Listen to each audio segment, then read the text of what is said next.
Okay, so yeah, hi everybody. My name's Kyle Merritt. I'm from Nelson. I'm a family doctor, but I also work in the ER about half the time, and I do inpatients. I have some extra interests in medical education. I do medical assistance in dying, and a few other things. But one of my main passions is talking about planetary health, and that's why I'm here today. And here is a picture of my partner, Courtney Collins, Dr. Courtney Collins, who's here helping me out as always, and my 3 children who I left at home with their grandparents. As way of land acknowledgement, I'm coming from Snipes territory in and around Nelson, BC. I like to show this slide at the beginning just as a recognition of kind of the whole culture or the whole kind of worldview that underpins really Western medicine and what we do is kind of represented there on the left with a human male on top of a pyramid. It's a bit of a pyramid scheme. And you know, for all the things this worldview has got us, both good and bad, certainly probably the worldview on the right is a lot more accurate, demonstrating a web of life, which is more consistent with many indigenous worldviews, which of course are not homogenous, but tend to acknowledge this interrelation between people. And I think recognizing that is a good way to start with reconciliation. Did I skip? No, I did not. Perfect. So what I'm going to do today, how does planetary health fit in with wellness? I want to identify some common emotional responses to the environmental crisis and what we experience, and then explore some practices and narratives that will hopefully help people improve their well-being. In terms of disclosures, sometimes I get paid to speak or have expenses paid in regards to this type of thing, but otherwise I make almost all of my money seeing patients. I just want to say thanks very much for having me here. It's nice to be in the room with a lot of consultants that I've called many times over the years. It was that last talk, Jared, very interesting. And to think what it would be like actually to be here and to know some of you folks who have always been great to me over the more than a decade I've been in Nelson calling for help. For the 50% of you that'd like to be apologized to, I'm sorry for all the calls over the years. So today I'm going to talk a little bit about the importance of stories. And so I'm going to talk a little bit about my own journey to planetary health advocacy. So there's a picture of me in second year of medical school. I was in the Vancouver site. And I'd grown up learning to love the outdoors, to spend time outdoors. And as I got older, I learned more about environmental problems. And I wanted to do my best to try and be on the right side of those problems. So, I recycled, I rode my bike to school, I washed and dried and folded and reused all of my Ziploc bags, and I can't stop doing that. I kind of thought of myself as an environmentalist, but later on, as I got older and I got through life, I realized that in terms of where I actually spent my time and my money, I thought about the problems a lot, but I wasn't really doing that much. I was doing these little personal actions, but really when I thought about what did I do with my time and my money, I wasn't really protecting the environment. When I moved back to the Coonies from Prince George, where I'd done my residency, I was pretty immediately confronted with multiple summers of fire and smoke. And this kind of moved me, this sort of seeing where I'd grown up and the summers that I'd been used to growing up completely changed when I came home, and seeing my own kids grow up in that really kind of gave me this emotional impact of realizing that things really were changing. And maybe all of this worry that I had spent several years leading up to that point, maybe I should be trying to move past the worry and more into action. But I didn't really know what to do in regards to that. Oh, thank you. So this is similar to what Cecile presented earlier, this concept of Ikigai, but this is the planetary health version created by Dr. Ayanna Elizabeth Johnson. And really when I started thinking about this in regards to planetary health, I realized that what I was good at was mostly medicine, or at least I thought I was reasonably good at that. That's where I'd spent all of my adult life trying to develop skills. But I was always somebody that, avoided conflict. I didn't think of myself as joining a volunteer group maybe in community. I thought I was too busy for that. But I thought there must be something going on in medicine where I could maybe fit in. So I attended the first UBC course. This was maybe about 5 or 6 years ago on planetary health. And during that course, I realized that there were a lot of physicians, nurse practitioners, other clinicians, a lot of nurses specifically that were doing a lot of great work in the planetary health sphere, and there's just a lot of action going on that I didn't really know was out there. So kind of inspired by these people, but living in the Kootenays and not really having access to a lot of what was going on in the coast or in the Okanagan, I reached out to local colleagues. And surprisingly, my stress colleagues were quite interested in attending more meetings or doing things on this topic, actually. There seemed to be like a lot of energy that was sort of untapped at that point. So for the past 5 years or so, we've, in our group in the Kootenays, we've been meeting, organizing, writing letters, and doing a variety of advocacy things for the past 5 years. And I guess the reason why I'm here and talking about it from a wellness perspective is that this was really kind of the antidote to the despair, the anxiety, the guilt, and the shame that I was experiencing. That actually connecting with people that I knew and already worked with and realizing that they shared a lot of the same concerns, and that actually by taking action together, by no means is a panacea or it didn't solve all of my problems or that I no longer feel any of those emotions anymore, but it certainly was very helpful. So in talking about our feelings today, I think it is important to just, and in every time we have to talk about planetary health, we have to sort of understand a little bit about where we're at and why things are so difficult. So this is Dr. Johan Rockström, and he created something called the planetary boundaries model. The planetary boundaries model, because I'm going to talk a lot about climate change today, but really it's not only about climate change, it's about all these other problems that we're facing, the biodiversity crisis, et cetera. And so this is kind of like if you were on a spacecraft and you were looking at your control board, and what does your control board show? Well, unfortunately for us, if we're on spaceship Earth, it's really like orange and red lights blinking at us. And it's not just climate, but climate ties a lot of those things together. And unfortunately, over the past number of years, things have been getting worse. Believe it or not, in lots of other areas of human endeavor, we're doing well. You watch the news and certainly things are tough in many places in the world, but if you actually look at statistics of how we're doing on a variety of global health metrics, we're doing great over the same time period. Planetary health, unfortunately, is not the case, and things continue to get worse. This particular timeline resonates with me because my firstborn was born in 2010, and just to see what's happened in her lifetime is quite dramatic. I'm going to show this to you as well, sort of a different way beyond charts and graphs. This is the first ad. This is the first climate change ad that was ever shown at a Super Bowl just last year. As a scientist, I know by the time she takes her first breath, 9 billion more tons of carbon pollution will be in the air. When she takes her first steps, wildfires will have burned millions more acres she could have explored. The day she gets her first pet, there are thousands of newly extinct species she'll never meet. The night she forgets to call, the night of her first heartbreak, her future home floods for the first of many times. By the time a child born today goes to college, it may be too late to live the normal we promised. Our window to act on climate change is like watching them grow up. We blink and we miss it.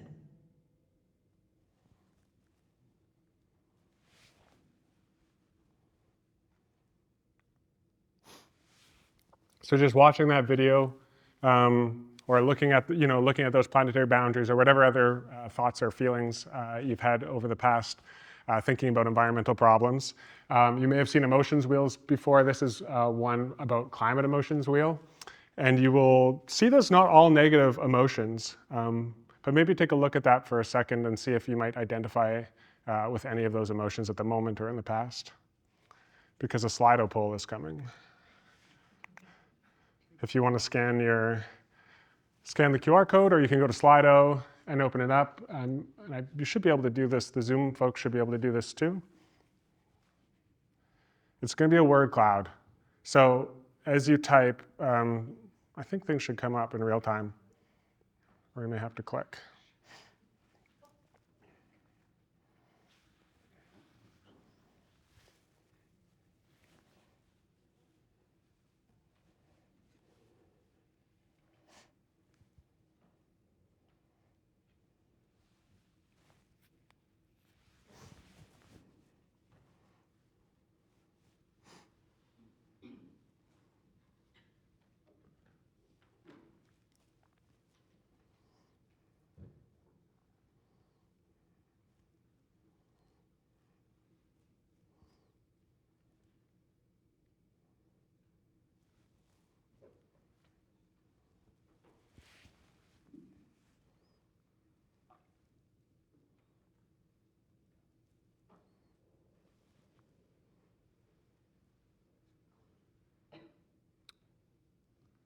Great. Everyone's still adding, so thank you. Maybe a few more seconds.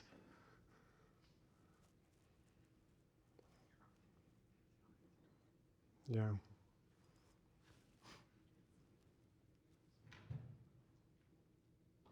So it's a lot just to look at that even, really, and think about all that's going on for people in regards to their feelings about this topic. I'm going to move to the next slide here. Thanks very much for doing that, everybody. This is really kind of reflected, and I'm not going to show you a lot of research today, but this is from a journal that was published, or an article that was published in the journal Nature. And you can see a lot of these emotions that were up there in the word cloud are reflected in this. This was about young people specifically, 10,000 young people. And just like in our word cloud, you can also see optimistic in there as well. All of these emotions that we're having, the impact of the state of the world, the state of the environment on our mental health is well recognized now. There's even this Climate Psychiatry Alliance that has amazing resources in terms of dealing with a lot of these things.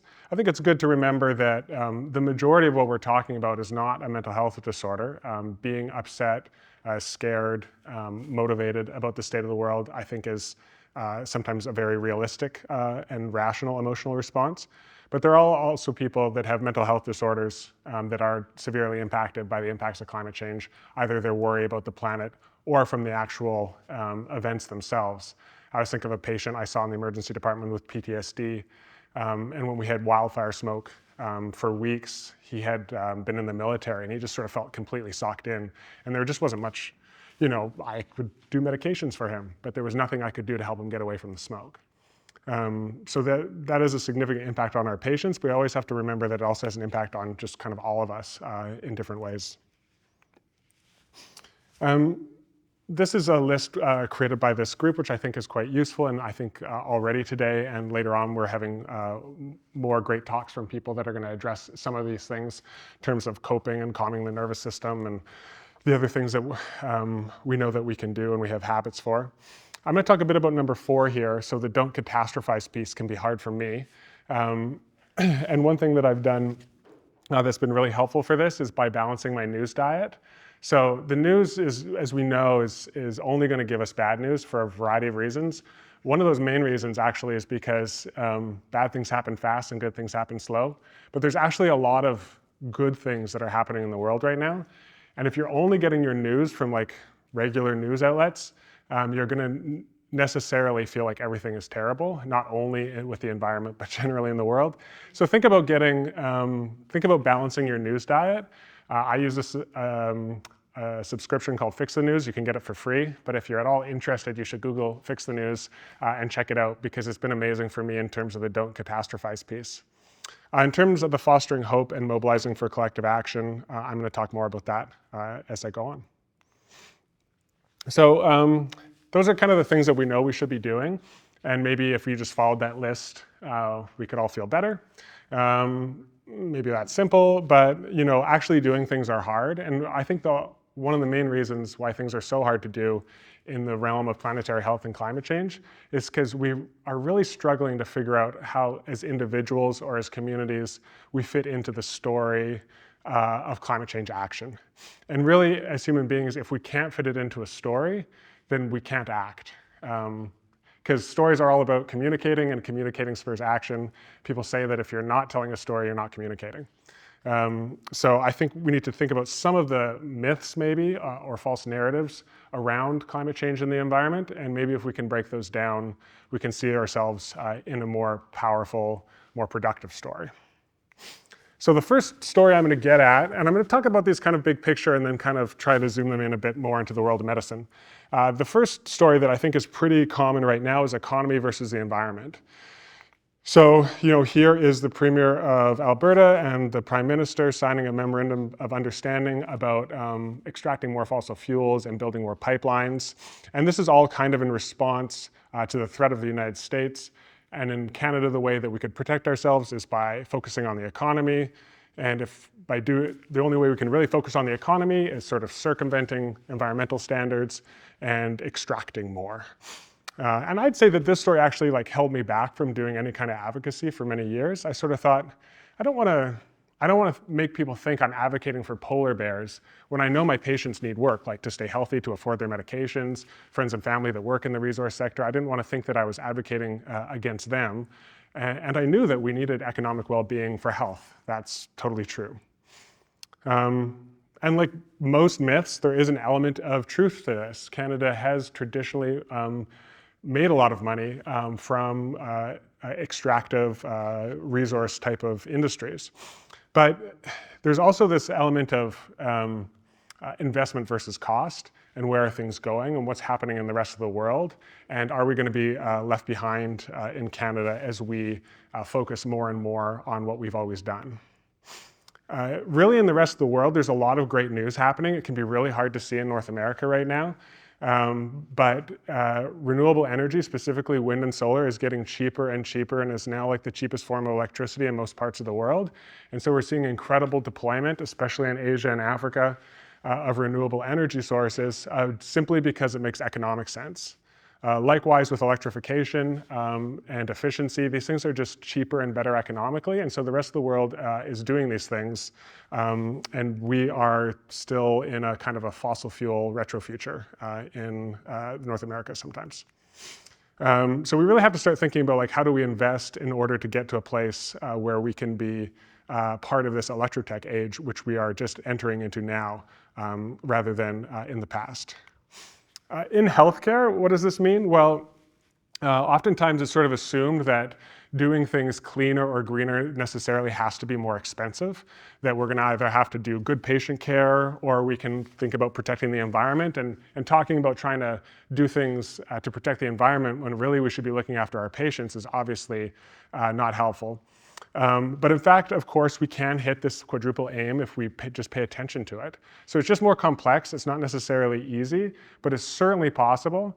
And luckily in interior health, we're doing it already. So there is this, if you guys aren't aware, there is a climate change and sustainability roadmap in interior health and a whole team of people that are working on it. We even have a medical director of planetary health now, Dr. Alona Hale, who's amazing and doing lots of amazing projects where she's showing how she can save the health authority money, she can deliver great patient care, and we can prevent greenhouse gas emissions, waste, and pollution. Because healthcare is actually about 4 or 5% of greenhouse gas emissions in the country, which is about the same as aviation. So we have a lot of low-hanging fruit to work with. On the right, I've just put up a list here of the regional planetary health table. So this is a facilities engagement Doctors of BC thing where representatives from each site within IH get together to talk about different projects, plans, and roll things out. So you may see somebody on that list from your own site, or maybe you don't see many people from your site and you want to get involved, in which case, email me. It'll be at the end of the presentation. Next story is this idea about personal responsibility. So I think environmentalism, at least when I was growing up, it was all about like recycling, the 3 R's, right? And doing these like personal activities. And if we did these personal activities, maybe we would influence other people, and then maybe we would all do these things, and then we would change the world and everything would be fine. It's kind of like you're just trying to become a green saint, and then everybody would follow your lead, right? So it kind of sounds silly when you say it out loud, like that's not how actually things change. But it's actually not a surprise that this is the state of affairs, because this is a story that's been told from people that are profiting off of the current state of affairs. So British Petroleum, featured on the right, are actually the originators of the carbon footprint. So if you've ever thought about calculating your carbon footprint or done any of that stuff, that was all invented by BP. Because they knew that if we all just acted as individuals and didn't organize, it'd mostly be about shame, embarrassment, like, oh my goodness, I can't believe I'm consuming this much. And that doesn't really activate people. Shame is not an activating emotion. And so people would just kind of focus inwards and not outwards, and certainly not on BP that is only simply providing us all with energy. We are the ones that are using it. So I think we really need to move past this idea of personal sainthood, and this applies in our work as well. Again, focusing on what Cecile was talking about acknowledging that whatever we're doing in our personal life is enough. I think personal actions do matter. we can influence other people, we can make positive changes, but I think you got to think of what you're doing in your personal life is enough and sort of forget the guilt and the shame a little bit and focus on the bigger picture. This is a picture of some suffragettes demonstrating. And really, if we're going to change things, we have to work on systems. It doesn't mean we have to burn capitalism aground, or we don't have to burn the interior health to the ground. We need to work with people, work within the systems to make change. The suffragettes didn't just like sit in their living rooms and talk to their husbands and ask them to advocate for them. They worked together to change the systems, and that's how they could do things. This is really the superpower of human beings, right? Is working together. So we really have to connect on this issue rather than isolate into our own personal lives. Luckily, in healthcare, we have a great tradition of doing this. So this, on the left, you'll see the logo for the International Physicians for the Prevention of Nuclear War. And this is a group that, in the mid-1900s, really did a lot of advocacy work about the health harms of nuclear weapons testing. It seems crazy now to think that people needed to know about the health harms of nuclear weapons testing, but of course at the time, just the same way a lot of people don't link climate change and health together, people did not link, they thought it was like a military thing. They didn't think it would have an impact on their health. But this group of physicians actually won the Nobel Peace Prize for the work. And it was so important in terms of doing advocacy work to prevent nuclear weapons tests. And then of course, there's lots of other examples, but just even think about tobacco. We work individually with our patients, trying to help people quit smoking. But most of what we've gained has actually been through advocacy, working in the public sphere with policy, et cetera. And the other interesting thing about tobacco is it started grassroots, right? It started at the community levels within people's own communities, and then it moved up. It really moved from the bottom up. Okay, last myth I want to talk about. Thank you. So here's one last slide.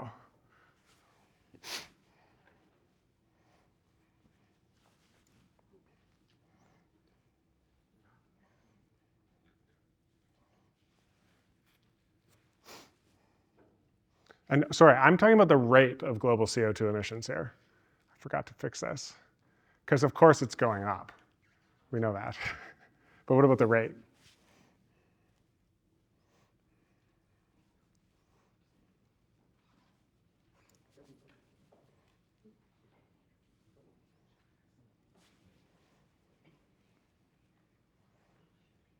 Very good. All right. So it's complex, right? So we are actually increasing, or we are actually emitting CO2 emissions at an unprecedented rate at a time when we should have been decreasing for decades. So on one hand, you could say it's terrible news. On the other hand, we are actually, for the first time in human history, in modern human history, hitting a plateau, and not for economic or pandemic reasons. Like if you look at this graph and you see other areas of plateau, it's only been because of economic crises or the pandemic. But we are actually starting to plateau and likely going to decrease in the next couple of years because of electrification and renewable energy and solar and wind getting so cheap. So this is actually a critical point in human history and in our fight against climate change. And it's kind of like both stories at once. And I love this cartoon because I think it really encapsulates the whole state of affairs. A lot of people think it's too late to take action, we're doomed anyways, what's even the point? But it's actually not true at all. Yes, a lot of dangerous things have already happened. We're still emitting way more carbon dioxide than we should, both locally and around the world. But we've already taken so much action that we've prevented a lot of the terrible futures that were initially predicted, and that a lot of people still think we're headed towards. A lot of people still think we're headed towards like a 7-degree future, an 8-degree future of warming, which is like apocalyptic. But we're not, because of all of the incredible things we've done. We're headed toward maybe 2.4 degrees at the moment, and we can still improve on that, which is not great, but it's all to say that what we do matters. And only by our actions are we going to impact that. And I actually think that this spirit is actually common in healthcare. Cecile was talking about black and white thinking as a response when you feel threatened. And I think that's a lot of the time why people get into this like dichotomy of like doomed or like put your head in the sand. But in healthcare, we're operating in the gray all the time. We don't get like depressed or deactivated when a sick patient comes into our ER and we think, you know, maybe the odds are long and maybe we're not going to be able to resuscitate them. Like we work as a team, right? And so I think actually in healthcare, we're well suited to a lot of the planetary health work for this reason, because this is kind of what we do every day. And healthcare isn't rosy. It's not like we're just like handing out cures, right? It's hard. And oftentimes it's like partial wins and really a long defeat, but we still stay at it and we work together and that's how we get it done. So I think it's really quite similar when it comes to advocacy work as well. So I'm just going to quickly show you what, not as a way to blow my own horn, but just to show you what this can look like in terms of feeling better and working together. Here's some members of our group meeting with our MLA in a park, talking to her about climate and health. This is Brittany Anderson, our MLA in the Kootenays. We published a number of stories in the paper. This is just some of them. Again, trying to help our patients connect those two things from healthcare providers that they know. This is us in Earth Day yesterday. That's my dad on the left, actually, retired GP anesthetist. I've got him doing stuff. Nurse Catherine and Jess and OBGYN Raz Mula there in the back. Really what we do looks a lot like this, just like meeting in my messy living room on a regular basis, coming up with plans, etc. And really this has been the biggest thing for my own well-being, is just like working with my friends and colleagues on projects and feeling better. So if any of that's interesting to you, or you want to check out more, there's CAPE, which many of you know about, Canadian Association of Physicians for the Environment. Or if you want something a little bit closer to home and more IH focused, that's our group on the right, or you can just email me. There's a lot of work happening in the Health Authority.